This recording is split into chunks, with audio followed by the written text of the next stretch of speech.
event of a disaster or emergency, either with the impending weather, or should we have a localized event like a hazardous material spill or something like that. Raven Mobility is unique in that they also offer a feature called Smart 911. This is something we have looked at over the past several years, and I've really wanted to put in, but has kind of been cost prohibitive. In the past, we've gotten quotes of about $20,000 a year to have Smart 911 just by itself, but by going with Rave Mobility through MetroSafe, they are actually throwing that in for free. It's not costing us any additional funds. And basically what Smart 911 is if you sign up for the emergency notification system, you can also sign up for Smart 911, and that way if you call our 911 center from any number that's registered with the Smart 911 program, it will pull up your home address, it'll pull up your any vital information that the person wants to put in there. It's only shared with 911 and first responders. So right now, typically if you call 911 from your home using your cell phone, we know about where you're at, and this goes to the next gen stuff we've talked about in prior meetings. We can't pinpoint an exact location on you from your cell phone.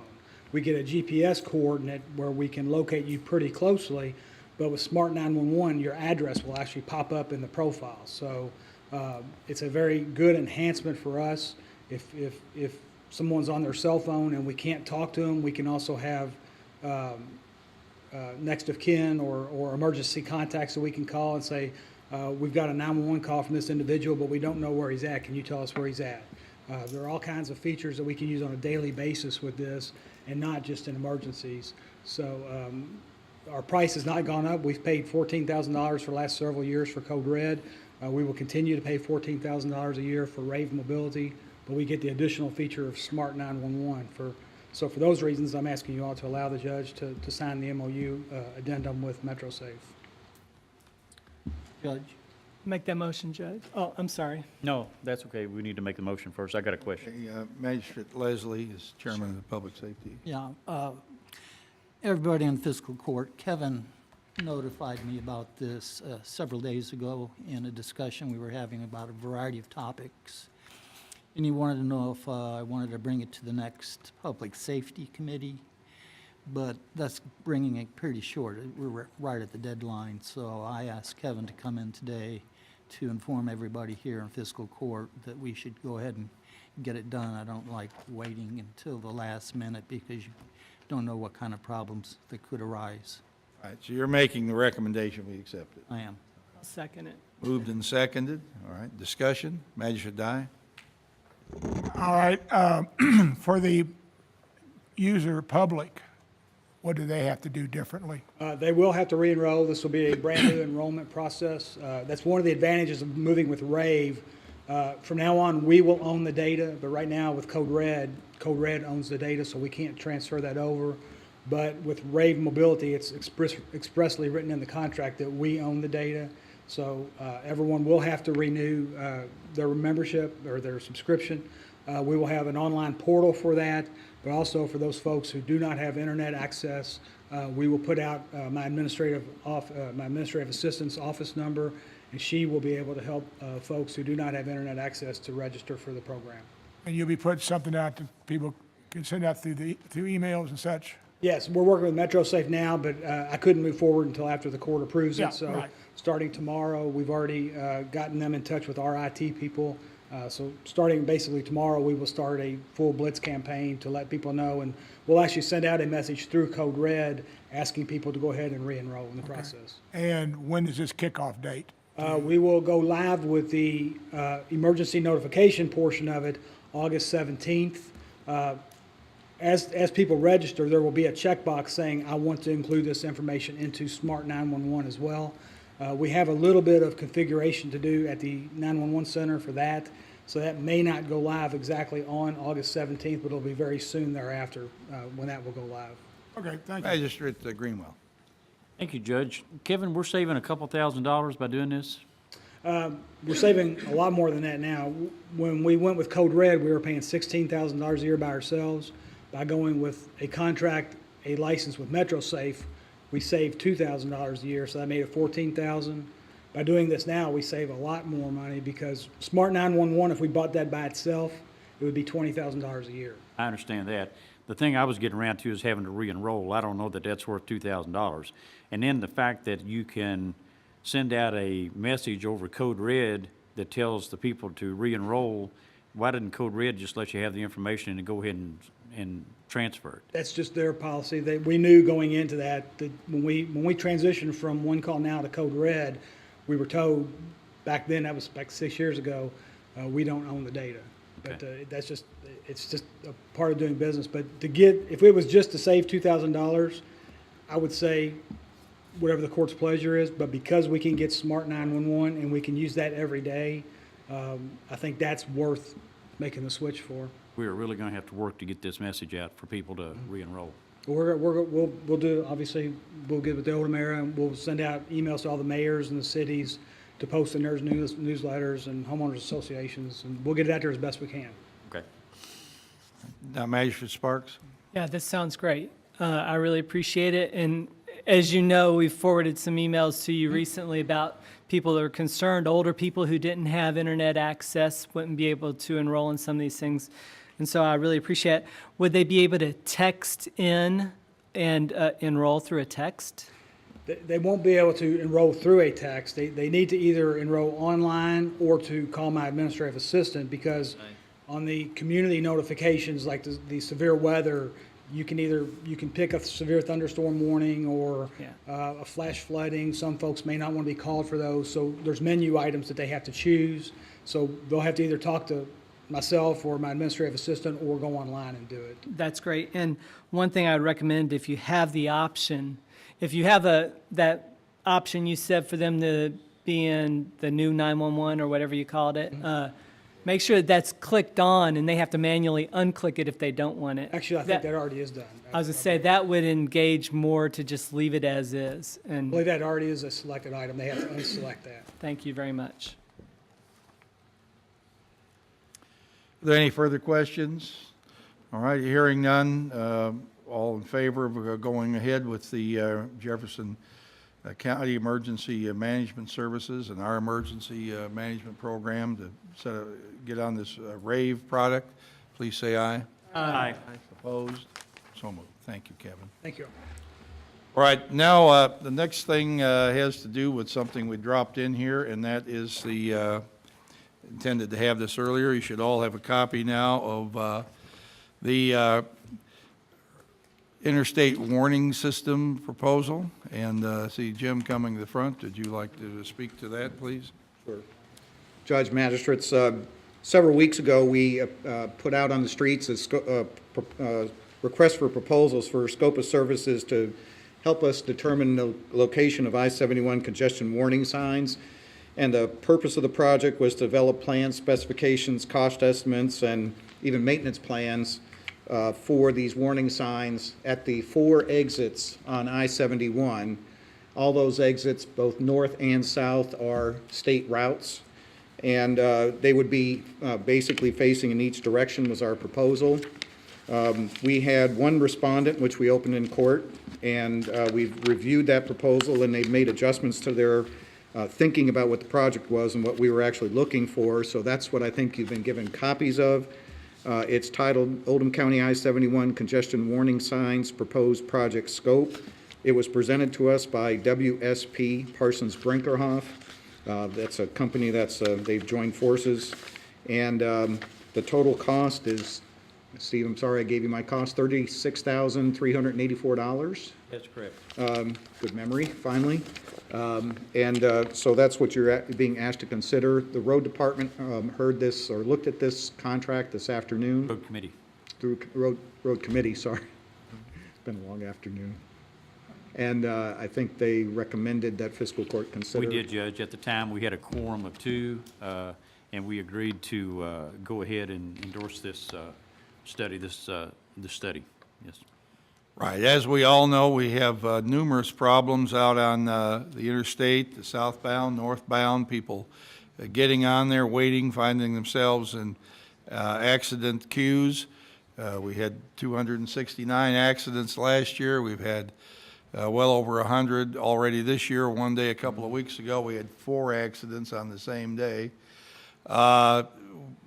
It's just, people need an opportunity to learn before they get on the interstate that there's a problem out there.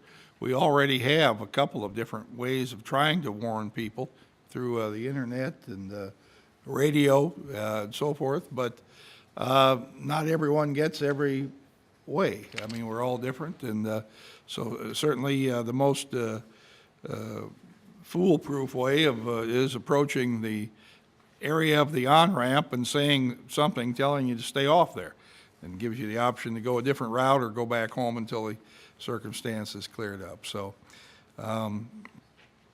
appreciate, we've been working on this for a couple of years. We've had several ideas. We're not totally through with exactly what form this will take, but we want it to take some form that communicates clearly. So, Mr. Greenwell, I guess you would make a recommendation that we, all I will make that motion, Judge. right, thank you. Second. Moved and second. Is there any discussion? Hearing none, all in favor, please say aye. Aye. Opposed? So moved. Thank you. Okay, now we're on to committee reports and recommendations. Road Committee, Magistrate, or Beth Stuber, I guess, is coming up here.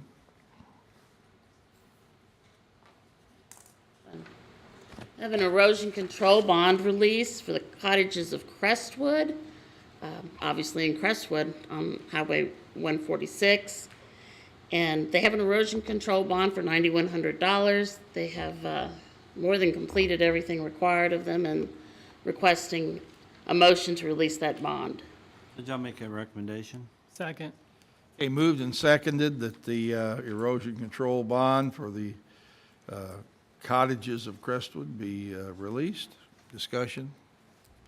All in favor, please say aye. Aye. Opposed? So moved. All right. The next item here is the Henry County Water District Board. I'd like to recommend the reappointment of Don St. Clair to that board to a term to expire in August of 2020. Don has been a member and has been certainly re-endorsed by the Henry County Water District as an active participant, and so I'd like to recommend his reappointment. So moved. Second. Discussion? All in favor, please say aye. Aye. Opposed? So moved. In relation to our new stormwater district, that management district that was created by the fiscal court to operate in stormwater here in the future. I have 3 appointments I would like to recommend to our initial board beginning September 1st. These are William Douglas to a term of 3 years, Gail Turner Cox to a term of 2 years, and Tom Springer to a term of 1 year. Those are different terms, but because of when the new board begins, we generally have different lengths so that we don't have everybody coming up for renewal or replacement at the same time. So if everything goes well, I'd hope that these members would be able to stay on that board for a while and serve, and I'm appreciative of their willingness to be in the initial group, and we'll be working with them to flesh out a framework for exactly how our stormwater program will be executed by the fiscal court. Judge, I'd like to make a motion that we accept the 3 appointees as Thomas Springer and Gail Turner Cox and William Douglas for the terms listed. All right. Is there any discussion? Magistrate Sparks? Yeah, Judge, I am impressed especially by the civil engineering that Mr. Springer has as his background. Do they, as the 3 of them sitting on the board, do they decide who the chairman of the board is? Right, they will make a discussion among themselves as to who they select as chairman. Thank you, sir. Magistrate Leslie? Yes, Judge, since William Douglas is on the Oldham County Planning and Zoning Commission Board, is that a problem? No. You can serve on more than one board. Thank you. Are there any other questions? Hearing none, all in favor, please say aye. Aye. Opposed? So moved. Thank you. I'm going to jump ahead here. Before we have our executive session, go on to our second public comment opportunity here. If anybody would like to speak to the fiscal court, you're able to do so, please come forward, and we'll ask you to state your name and address. All right, Billy Delker, 4751 Fox Run Road, Buckner, Kentucky, 40010.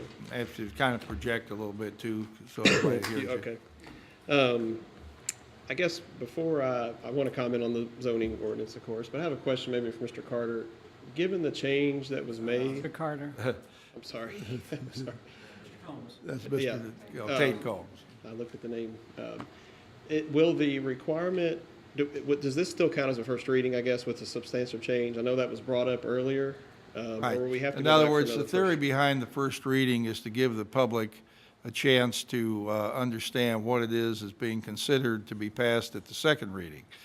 But my idea here was to discuss what I knew were certain controversial points within the document so that those points are clarified at the first reading. People can still come and object to the only real the change, or bring up something new at the second reading. But the way first and second readings go, if there are substantial changes, then we kind of start all over again. Well, we don't want to have to do a first and second reading 3 times if we can avoid it. So it really depends upon what happens at the next Second meeting. reading is critical. What the first reading, we just hammered out really what is the first reading going to be. The first reading is not necessarily whatever a outside agency hands to us as a recommendation. It had to sort of get over this initial hurdle of the first reading. And so we brought up the stormwater ordinance second. There wasn't really anything controversial about it, but something in there could have been changed. And then when we posted that on the county website, the change would be part of the first reading announced to the community. Okay. Well, I've got quite a bit that I'd like to comment on, but I know I'm limited on time, and I'll be Go more, ahead. I'll be We're- more prepared, with some of the things that's been talked about, and I think Okay. it'd probably be more timely at the public hearing. But what I do want to say, and I think of the 3 things that got brought up today, obviously one of them is still an issue to me. I am a builder and developer and an Oldham County resident and have been for 17 years. I think it's being minimalized how important it is to the growth and the economic development of our community. And I think, I know several of you have participated in the study review committee meetings that have gone on over the last 2 years. It's already been pointed out that, in my opinion, and I know I'm biased in this from being on the development side, but I truly believe that we have an excellent planning and zoning director and staff that have put, endless hours in of research in order to present this document along with the community of both industry experts, landowners, and so forth. And so I think the setback issue is a huge issue to deter. If we do what we approve today, it's going to deter future growth and development within the county. And I've got several examples myself of within the county. I can also go outside of the county of examples that we've done ourselves as well as other developers. And this is not, Jim kind of touched on it, it's not just a retiree, empty nester, widower type of product anymore. This is what the mainstream product wants. And whether we think that, Oldham County needs to be something different than what, Jefferson County is or whatever, I still think we're all kind of in the metro Louisville area. And I think if we want to grow as a county, and I do, as a resident, I plan on keeping my family here for, all the way through schools, and I want, I plan to retire here. But I don't want to remain stagnant and status quo, and if we don't allow ourselves the opportunity to meet that demand, I think we're making a huge mistake. And it's I know JD disagrees, I see the smirk, but, I can give you plenty of examples of the customer demographic across all demographics, from young, early something, 20-somethings to, the 70, 80-year-old retirees that want the smaller yard set offerings, and I can prove that to you with statistics. I think the thing we better not forget is there's a lot of surrounding counties that are open to the growth and want this type of product, and also that bridge is about to open, and they're very welcoming over there. I can tell you right here today, there's a lot of us that are medium or larger sized developers that are looking over in Indiana because of some of the stumbling blocks that we have in our planning and development procedures and regulations here in Oldham County and Jefferson County and other places. Shelby County's become a lot more open to it. And again, I'm not saying let's just open it up and see how many lots we can put on one piece of property. There's been plenty of good examples mentioned already. And like I said, I can go into deeper at the public hearing, but I just think that it is a huge issue. And I know my time's up. I see him pointing. But thank you for the time. That's okay. I mean, I'm not going to try to summarize what a feeling here might be, because I can only speak for myself. I understand there is a demand. I see a lot of nice homes built that are, let's say, on smaller lots than what they used to be. But somewhere out there, there's a crossover point, and I've seen some neighborhoods jammed together that, frankly, I would not want in Oldham County that I've seen in Jefferson County. And where I think that's the danger point that I feel as a person sitting here. I don't know where that is or how it would turn out. And I don't want to name where those places are, but I've just seen them where they, it's reach out and touch your neighbor. And and there are people at every economic level who will move into whatever's out there because they like it or because they have to move into it. And I'd like, you remember when I ran for office, all the builders were a little bit afraid of me because I said our quality of life is not for sale. I still maintain that, but I appreciate the beautiful living space we have here in Oldham County, and I understand the need or the willingness of people to, or desire to have a little smaller thing to maintain. But I'd like it to be nice. I just don't want it to cross over into something that is going to deteriorate with time, looks good until everybody moves in, and all of a sudden, it's a neighborhood that is, decaying. I agree completely, and I think a lot of that has to do, there's other things besides lot size that come into play with that. I think it's materials, it's house design, there's so many other things I think that play into what happens 10, 20, 30 years down the road. I think if we could take a look at some of the examples that have been very well performing product like this, both in Oldham County and in surrounding counties, I think there might be a misconception as to what we're really talking about. And I know, not everybody's had the time and to put Right, into and there are research people out there, you and Mr. Esposito are quality builders, but we all know that we've had experience here in the past with people that have thrown something up against the wall and it crashed, and other people had to pick it up and clean it up. So And I think the other thing is the planning commission here, obviously it's a big planning commission. You've got a lot of quality folks that are appointed to that commission, and they're going to have the opportunity to still dig into some of the things like material usage and things like that I think are a bigger concern. So, okay, thank you.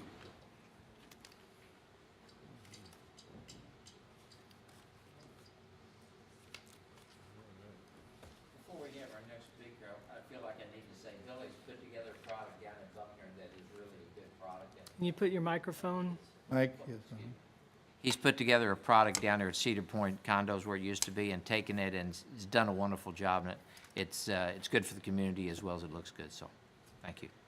Excuse me. Hi, I'm Doreen Carlson. Do I have to say Berkman? 2824 Sure. Berkman Lane. I just really want to not butter you up, but thank you so much for conducting this forum.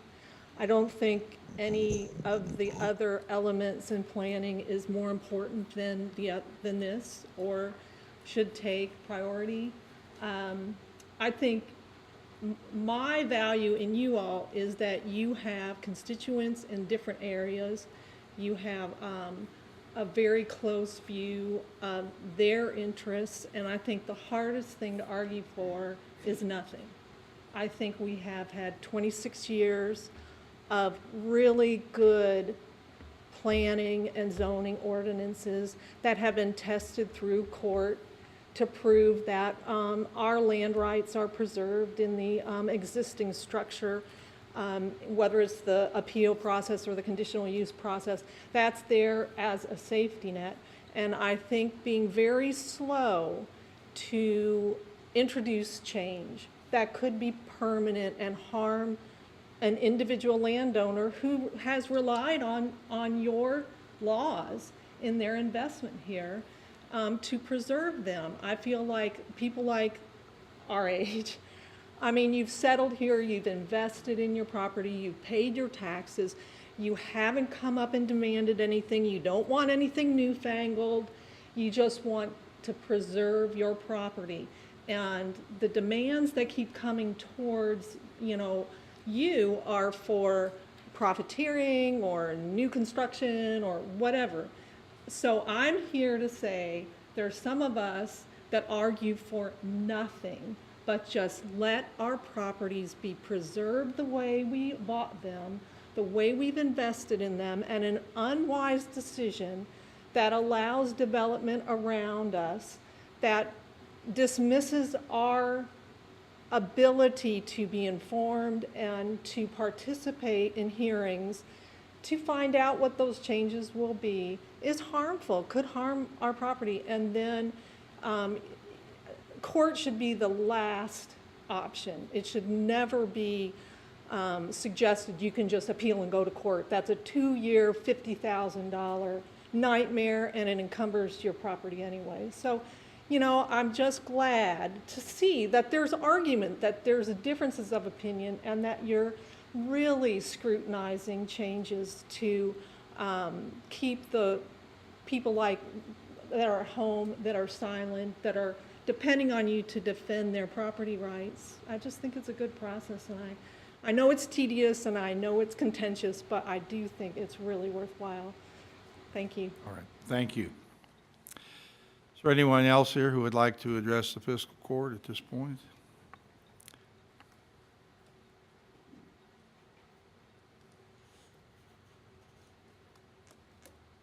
Judge, Magistrates, William Douglas, 4631 Heritage Manor, Crestwood, Kentucky. First off, let me thank you for the vote of confidence on the stormwater management district. For be willing to serve. The second thing I wanted to say was thank you for continuously supporting the Planning and Zoning Commission Board. And I know you guys had a tough day today. And I know that the first reading was quite unusual, I thought, that I've ever seen since I've been attending the fiscal court meeting. I guess that's very unusual for me to see at the first reading different conflicts that may have went on with this. The only thing I do have to suggest and maybe do ask, there were many public hearings that many of you attend, many of you didn't attend. Many suggestions were made, and Mr. Sparks, I know you made many of them, and I can see many of your concerns. But there was a few comments, especially for the setbacks. I know I attended at least 6 with some of your magistrates here. I didn't hear one comment, except for maybe a few citizens that were concerned. I really don't want those kind of people here. I really don't want those kind of places built. Now, I sitting at those meetings, I really wasn't sure what all that meant. Was it that we were trying to limit the number of people that we wanted in our county, or the number of homes we wanted in a subdivision or in a development? Wasn't sure, but I really didn't hear in most of the meetings I went to about the setbacks. There was some concerns about one setback, which was the garden homes or something like that with a smaller setback. But ADUs, I understood. There was a lot of comments at many of the meetings, and I just felt that being on the board as a commissioner, I wish we wouldn't have had to got to this stage. I wish it was resolved before we had the first reading. And I'm thinking that I can't speak for my other commissioners. I'm just speaking for myself, that I wish we had all been resolved before we made it to this first reading. Thank you. All right, thank you. Is there anyone else who would like to speak here now? Jeremy Esposito, 504 Woodlake. Just one last thing. As we're talking about property rights for all the people, let's remember the property rights of the people that are trying to do these things. Everybody's property around them is not any more important than the person that's trying to do these things. So we need to keep that balanced, I would think. And additionally, people that move on to 4, 5, 6, 7 acre tracts, they're moving out there to put accessory units, maybe not dwelling units, but accessory units. There's also been lots of examples where municipalities have shunned these things only to get large nursing homes or long-term care facilities on large corners. And if you want fields or elbow room, those are not elbow room, especially 20 years down the road, when you've got empty facilities. So would you rather that equity be in the people's property on their lots? Would you rather large expanses of abandoned long-term care facilities? So you might think about that. Not necessarily about 5 years down the road, but about 25 years down the road. That's all I have to say. Thanks. Thank you. Anyone else like to address fiscal court? Seeing no one, I'm going to close the public comment. Do you have a comment you'd like to make? Yes, Judge. I appreciate where you gentlemen are coming from. I would say that when we talk about property rights, I think that keeping the status quo with what we have speaks to all the people who've moved here in the past. All the people who've moved here in the last 5 or 10 years, they moved to a property knowing that in all likelihood there's not going to be a rental property next to them. If they had not expected that, or if they had expected that, they might have moved to a different area. But now if we change the rules on the properties around them, we are impacting them, and maybe they'll have to, move out of the area. I just wonder if you want to live on a property that has multiple homes on it, why not buy a property in a multifamily zoned area? You know what you're getting. Your neighbors know what they're getting. You've made that decision. Now we're changing that for everybody. I wonder, yes, everybody mentions that it's 2 acres for an accessory structure, but isn't that just in the area that has no sewers? If they have sewers, isn't it much smaller, Mr. Urban? Well, we're not going to Okay, get, let's let that go. I just wanted a clarification. I wonder, what are we going to do when we have these multifamily units on lots that are much smaller than 2 acres? I mean, you feel okay with 2 acres because it feels like there's a lot of elbow room. But isn't it much smaller in a sewered area? So we will have these in areas that are small. As I recall, the maximum size of the accessory dwelling unit is 25% of the primary structure on. So if you have a close-in area, you're not going to have a large home to begin with. So Hopefully. 25% of a 2,000 square foot house is 500 square feet, I guess. So- Hopefully, but imagine the kind of person that would move into a 500 square foot rental in Well, your backyard. I know, I mean, Or okay. just one more thing, Judge. Or the question is, do we truly, they can come in and appeal that 25%, and they can get that waived. The second house can be as big as the original house. All they got to do is go to the Board of Adjustments, right? So we could have a comparable second house in the backyard that's the same size. And what do your neighbors do then? They moved into an area that they were told is single-family homes. Now it's not. Well, I'm for preserving the ability of the Board of Adjustments to listen to cases.